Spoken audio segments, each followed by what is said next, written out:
Srce moje beše tvrđe od najtvrđe kamena. Po njemu se nahvatala makovina oreha, a kad su ga takle svete tajne Hristove,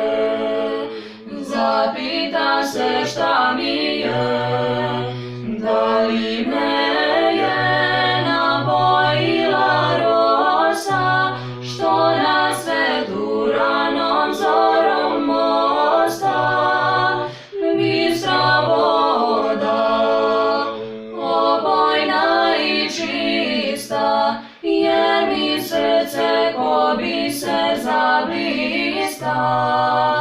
da li me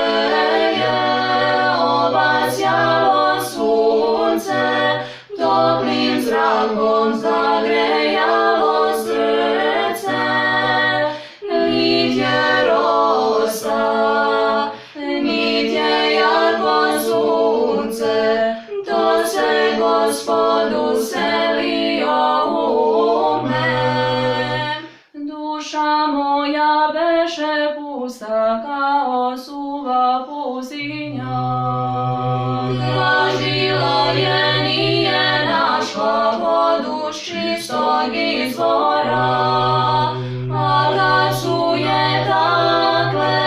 svete tajne Hristove, zapita se šta mi je, da li me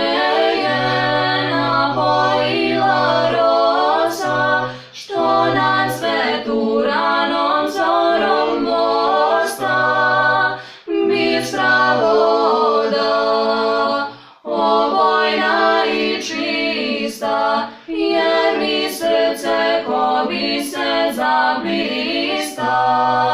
da li me